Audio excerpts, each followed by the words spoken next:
उसे पूरे गांव के लोग जानते थे। लोग उसकी दुकान पर टूटी चीजें जैसे गैस का चूल्हा, साइकिल, पंखा, छतरी इत्यादि बनवाने आते थे।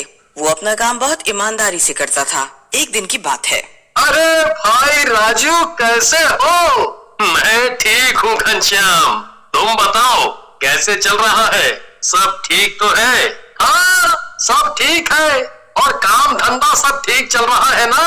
हाँ, सब ईश्वर की कृपा है। बस कभी कभी मार्केट थोड़ा ऊपर नीचे रहता है, बस प्रभु की कृपा है। कुछ पैसे आ जाते हैं घर पे। अच्छा सुन राजू, जरा ये मेरे बेटे की साइकिल को देखना, क्या हुआ? कल से मुझे परेशान करके रखा है। रुको जरा एक बार देखता हूँ कहाँ दिक्कत आ रही है।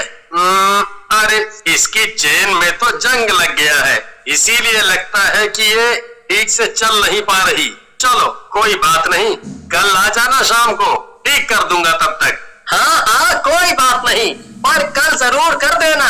हाँ हाँ तुम चिंता मत करो, तुम तो मेरे जिगरी यार हो, तुम्हारा काम तो मैं सबसे पहले करूंगा। अच्छा हाँ, हो सकता है कल मैं बाहर रहूं तो यहाँ रख दूंगा दुकान में, तो तुम ले जाना। अच्छा राजू, तुम्हारी दुकान थोड़ी पुरानी सी लगती है, इसे नया रंग करके चमका दो। थोड़ा सा खर्चा आएगा लेकिन दुकान की मरम्मत भी हो जाएगी। हाँ कह तो सही रहे हो भाई, पर अभी इतना खर्चा नहीं कर सकता। बेटे की पढ़ाई के लिए पैसे बचाए हैं। तुम तो जानते हो आजकल बच्चों को पढ़ाना कितना मुश्किल हो गया है। उसकी फीस देने के बाद जो बचता है उसी से सब चीज देखता हूँ। काफी वक्त से मैं भी सोच रहा था, लेकिन जब थोड़े पैसे जोड़ लूंगा तब करूंगा। तब तक जैसा चल रहा है ठीक है। तुम अपना काम बहुत ईमानदारी और निष्ठा से करते हो। देखना ईश्वर तुम्हें खूब तरक्की देगा, इसीलिए तुम चिंता मत करो, सब ठीक होगा। मुझे अपनी मेहनत और ईश्वर पर यकीन है घनश्याम। बस वही थोड़ा जब हालात बिगड़ जाते हैं तो दुखी हो जाता हूँ। चलो खैर, तुम्हारा काम हो जाएगा कल तक, तुम आ जाना शाम तक। चलो बढ़िया, अच्छा तो ठीक है, फिर मैं चलता हूँ भाई। घनश्याम वहाँ से चला जाता है। राजू दोबारा अपने काम पर लग जाता है और साइकिल ठीक करने लग जाता है। तभी एक अजीब सी कदकाठी वाला लंगड़ा व्यक्ति वहाँ आता है और दुकान के सामने आकर खड़ा हो जाता है। कोई है दुकान में? जी कहिए, क्या काम है? ये छाता ठीक कर दीजिए, ठीक से खुल नहीं रहा है। बहुत कोशिश कर चुका हूँ, लेकिन ये है कि खुलने का नाम ही नहीं ले रहा। एक बार जरा दिखाइए, एक बार इसे देख लेता हूँ, इसमें कहाँ दिक्कत आ रही है। हाँ ये लीजिए, जरा अच्छे से देखिएगा। आप कुछ देर बैठिए, अभी बना के देता हूँ। नहीं नहीं, मैं कल आता हूँ छतरी लेने। जी अभी हो जाएगा। मैंने कहा ना आपसे, मैं कल ही आऊंगा। जी ठीक है, जैसा आपको ठीक लगे।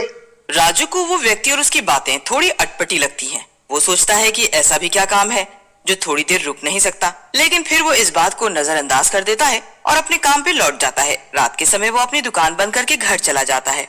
अरे ओ राधा, कहाँ हो? देखो मैं तुम्हारे लिए क्या लाया हूँ। आई, आप भी ना घर के बाहर से इतनी जोर जोर से क्यों पुकारते हो? अंदर तो आ जाया करो पहले। आपको रोज समझाती हूँ, लेकिन आप तो सुनते ही नहीं हैं। क्या राधा तुम भी? आज आपको इतनी देर कैसे हो गई आने में? सब ठीक तो था ना? हाँ, वो मैं घनश्याम के घर चला गया था। अच्छा, अब बताइए क्या लाए हैं आप? पहले आंखें तो बंद करो। ऐसा भी क्या है जिसके लिए आंखें बंद करने की जरूरत पड़ रही है? अरे करो ना, ये देखो। इतना सुंदर गजरा, वाह। पसंद आया ना? बहुत। राधा, मैं बहुत नसीब वाला हूँ जो मुझे तुम मिली। मैं ज्यादा महंगे गहने कपड़े नहीं खरीद पाता, पर तुम कभी शिकायत नहीं करती। मैं महंगे गहनों का क्या करूँगी? आपके इतने प्रेम से दिए उपहार मेरे लिए बहुत कीमती है। तुम देखना राधा, एक दिन हमारा भी खूब बड़ा घर होगा। हमारा बेटा बहुत बड़ा आदमी बनेगा। माँ, खाना दो, बहुत भूख लगी है। केशव, तुमने आज पढ़ाई भी की? हाँ हाँ। खूब पढ़ना और परीक्षा में अच्छे अंक लाना और सबसे बड़ी बात अपनी मेहनत से परीक्षा पास करना। जी अच्छा, मैं सोच रहा था तेरा दाखिला बड़े वाले स्कूल में कर देते हैं, वहाँ अच्छे से पढ़ पाएगा।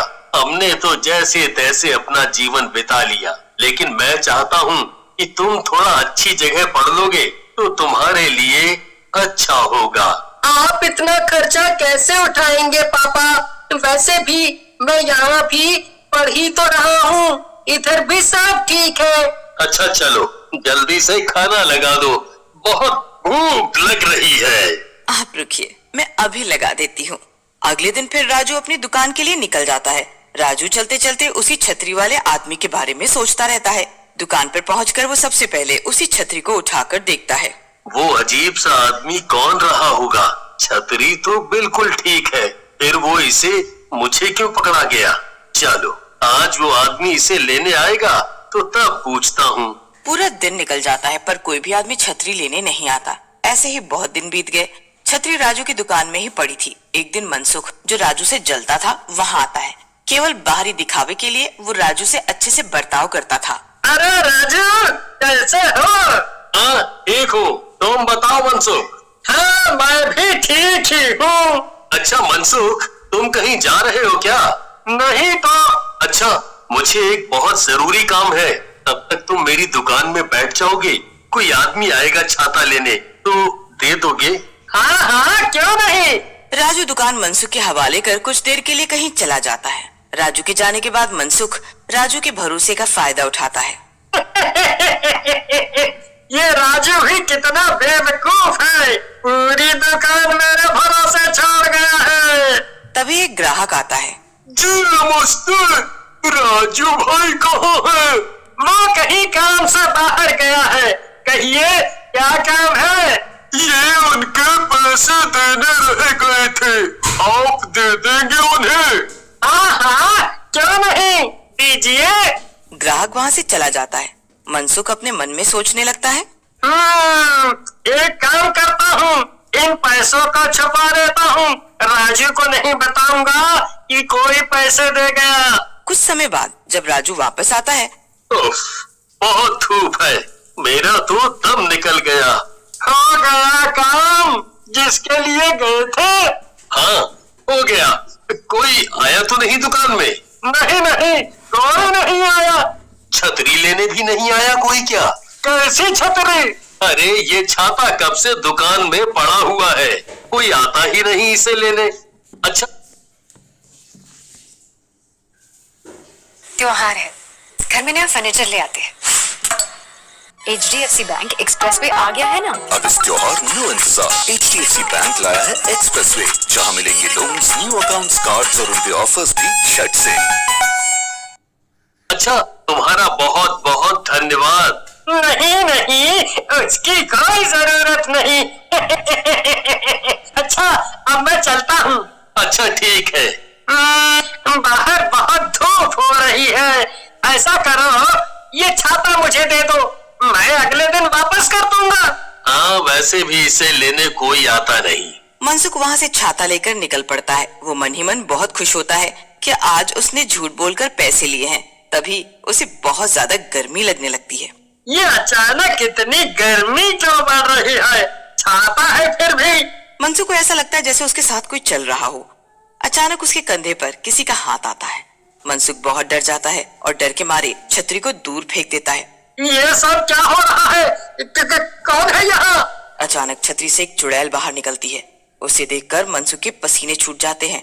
वो बहुत डर जाता है और भागने की कोशिश करता है। अरे कहाँ भागा जा रहा है? इतनी भी क्या जल्दी है? अभी तो हमारी जान पहचान भी नहीं हुई है। मुझे जाने दो। जाने देती? और छतरी तू लाया है ना, तो अब तू मरेगा। मेरा शिकार तो राजू था, पर तूने सारा खेल बिगाड़ दिया। अब तू भुगत। चुड़ैल मनसुख का बहुत बुरा हाल करती है। वो मनसुख को जान से मार डालती है और उसकी लाश को नदी में फेंक देती है। छतरी फिर से पहले जैसी बन जाती है। अगले दिन गांव वाले मनसुख की लाश को नदी से निकाल देते हैं। कोई नहीं समझ पाता कि आखिर मनसुख की मौत हुई तो कैसे हुई। राजू दुकान में बैठा सोचता रहता है। तभी वहीं अजीब सा लंगड़ा आदमी उसकी दुकान पर आता है। कैसे हो भाई? ठीक हूँ। मेरी छतरी बन गई? जी, आपकी छतरी तो कब की बन गई थी। आप उतने दिनों से आए ही नहीं, तो वो मैंने किसी को दे दी थी। अरे ऐसे कैसे दे दी मेरी छतरी?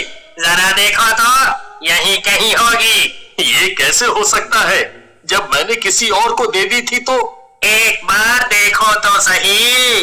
अचानक राजू की नजर एक कोने में पड़ती है। उसे वही छतरी दिखाई देती है। उसकी समझ में कुछ नहीं आ रहा था कि ये सब क्या हो रहा है। ये कैसे हो सकता है? ये छतरी तो मैंने मनसुख को दी थी, फिर यहाँ कैसे आ गई? लो भाई मेरा छाता दो। लीजिए आपकी छतरी।